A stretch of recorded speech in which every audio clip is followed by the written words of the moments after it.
Our next guest is Danielle Heberling, who's a senior software engineer and an AWS Community Builder, to talk about AWS. Our topic today is Application Composer, the app building future we need. Danielle is a software engineer with a background that includes being a musician and teaching at K-8 public school. She's passionate about building things that make the world a better place, and whether that be through social change or a good laugh, when she's not coding, you can often find her reaching back to her teaching roots by mentoring folks from underrepresented groups that would like to make a career switch into tech. Please join me in welcoming Danielle to the event. Danielle, thank you so much. All right. Hello, everyone. As John said, I'm Danielle Heberling, AWS Community Builder. If you want to find me anywhere on social media, my handle is always @dheber, and my personal website is danielleheberling.xyz. So for those of you that don't know me, I'm a big fan of serverless, AWS serverless in particular. So since the overall theme of this conference is compute, I'm going to mostly focus on AWS Lambda. So I figured it was good for us to get like a baseline definition of what we think Lambda is. So AWS describes Lambda as four things here. Run code without provisioning or managing infrastructure.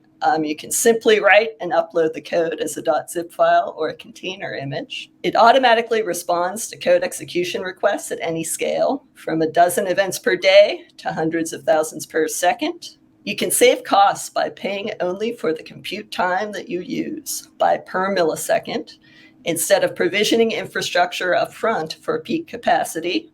And finally, optimize code execution time and performance with the right function memory size. Respond to high demand, double-digit milliseconds with provision concurrency. And if it sounds like I was reading from a script, I was reading directly from the AWS Lambda marketing website. So my main takeaway from all those words is a big selling point of serverless and AWS Lambda in particular is that you don't need to think about provisioning or patching servers, and you can just focus on your business logic. The one thing that really stuck out to me from reading the marketing material was the fact that they use the word simply. I'm sure AWS means well, but anytime a company uses the word simply or just, it's not always simple or easy for everyone. And for me personally, I'm a software engineer. I didn't have an ops or a cloud background. So getting started with AWS Lambda was not easy for me, actually.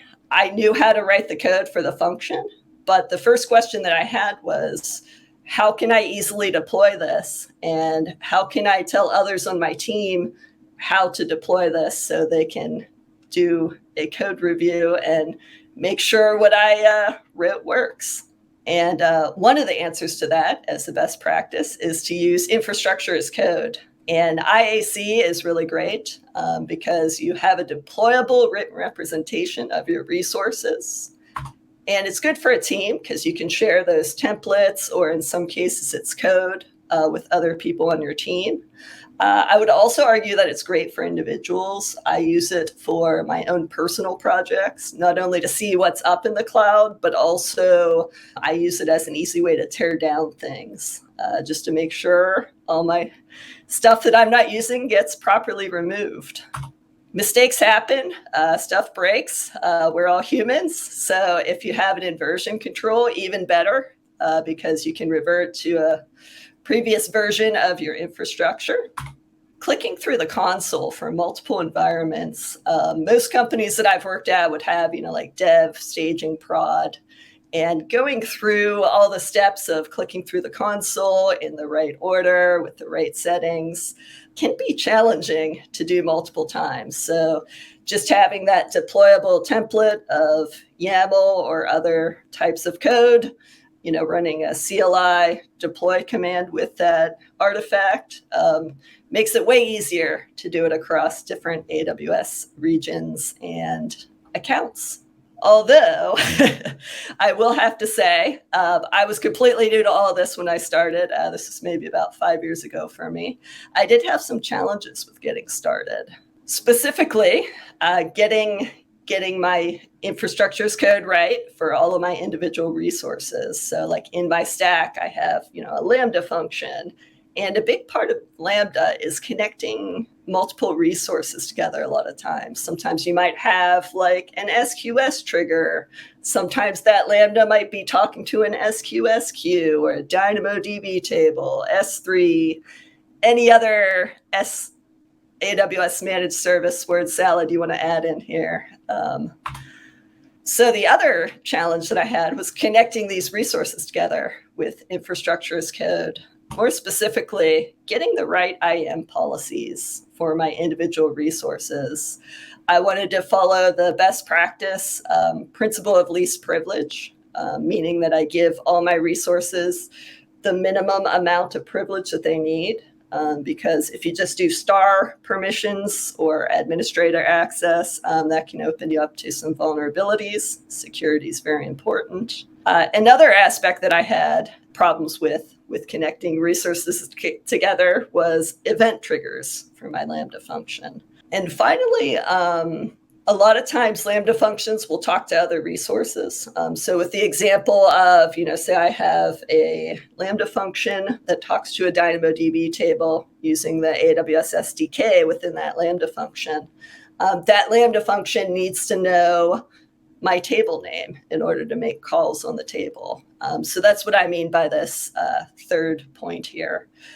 Being able to have configurable environment variables that reference other resources, because that table name is going to be different on my personal account, on staging, on prod.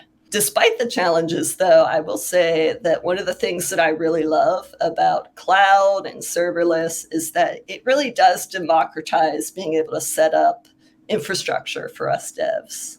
It's nice to not have to put in a ticket to an IT or an ops department and wait hours, days, weeks, months.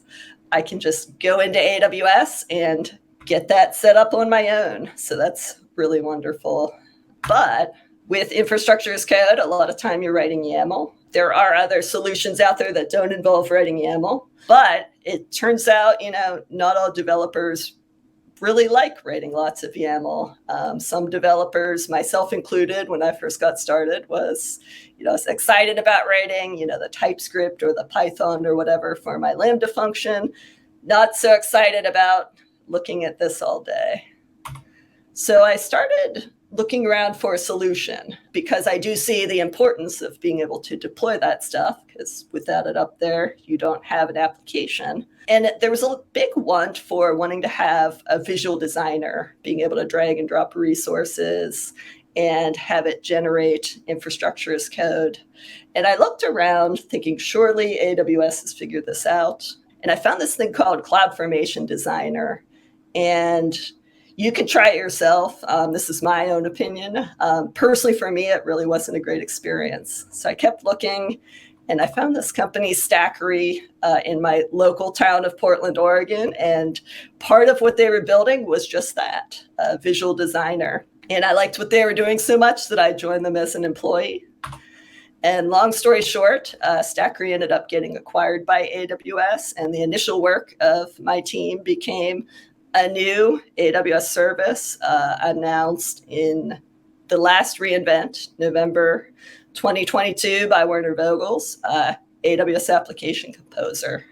So I'm in the console here, and I'm just going to create a new project. And there's a few different settings, but let's just go with the default. And a big kind of like hello world of serverless is API gateway to a Lambda function to DynamoDB. There's other ways to accomplish this, but that's generally the starting point for most people. So let's see what that looks like. So I'm going to drag that gateway into my canvas. And as you can see, there's many options. I'm just going to make one change to show you how it works. And when you save, you'll see the change in the canvas, which is cool. And then I'm going to drag in my function and my DynamoDB table. And let's connect them together. And that looks a little messy, so I'm going to hit this arrange button just to get it to snap into a pretty look. And let's take a look at the function. The act of connecting it together populated some values for me. And if you go back to my complaints before, it generates a DynamoDB CRUD policy and the environment variables for my table just by default. And I really love that. But for example, we're all techies. If we want to go deeper than the defaults, you do have full access to the template here. So if I don't want to do a CRUD policy, if I just want to do like a write-only policy, you can edit that there, which is really awesome.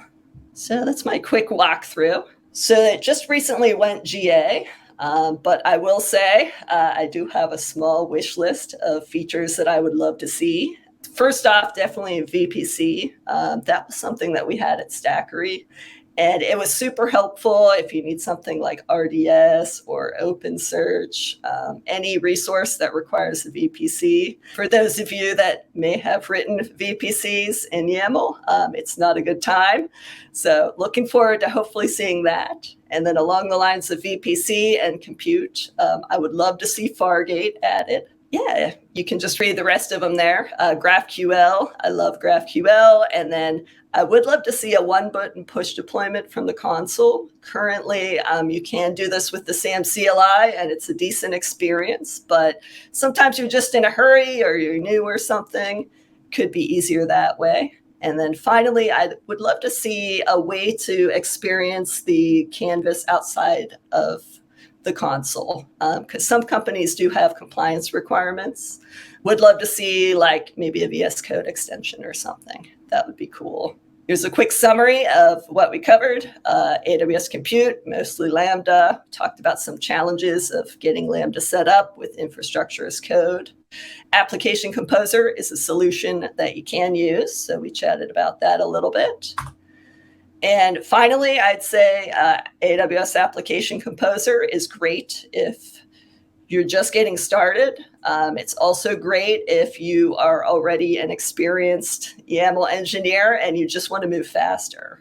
Personally, I like to use it just for that initial boilerplate, and then I go in and tweak the template to my liking. But totally up to how you want to try it. But yeah, check it out if you haven't already, and let me know what you think. Thanks for listening. Okay, Danielle, that was awesome. I love the demo on the drag and drop into Canvas and working with it. I'm going to bring Richard on in a second because he's actually have some additional questions for you. Yes, everybody give some high fives, thumbs up, clap for Danielle in her presentation. I love how you're like, yes, I'm reading directly from the marketing material, but then you explained why and the value and everything that came along with it, that this is very educational and it's not a bad thing. Danielle, the Canvas, what if I don't have what I'm looking for in a Canvas? Can I just request it? Yeah, in the lower, I believe it's like the lower left-hand side, there's like a very tiny submit feedback link. And real humans do read that. My former coworkers are like, you mean ChatGPT is not reading it for me? Yeah, sometimes it feels like it's going into the void, but in this case, it's actually not. So.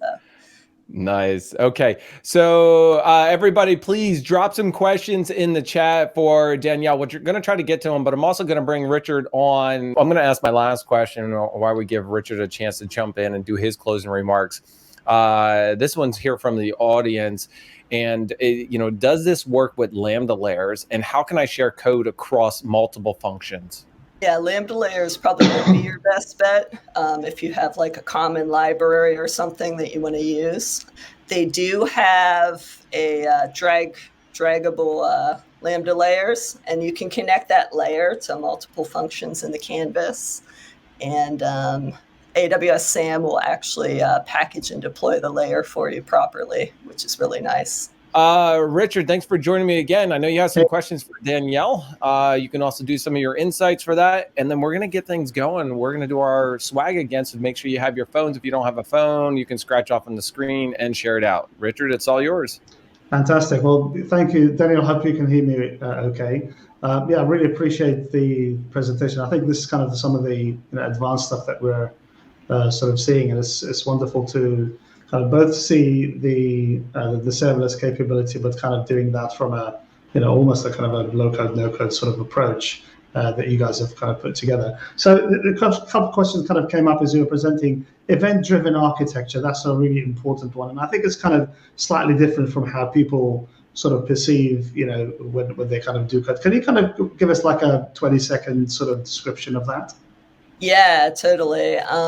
Sometimes this is my personal opinion, sometimes I feel like serverless and event-driven architecture are kind of hand in hand. I think generally, if you think more traditionally, a lot of times everything is very API driven, like you hit an endpoint, like REST, GraphQL, whatever. Yeah. It does some stuff and then it synchronously comes back to you. I would define event-driven architecture more as something like I do an event and it triggers other things. So like an example would be like, I put something in an S3 bucket, then it triggers a function that does some processing on the data and then puts the processed data maybe in another bucket. Fabulous. And one thing I've been asking pretty much every DevOps that I've bumped into recently is, where do you see DevOps and GitOps kind of fitting in? What's your kind of opinion on that sort of positioning?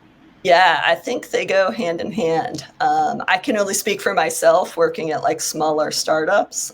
We usually are GitOps first. However, I can say that I do know some individuals at the larger enterprise companies, and it sounds like all around people are trying to adopt that if they can. Right, fabulous. Okay, thank you. I appreciate again your insights, really useful. Back to you, John.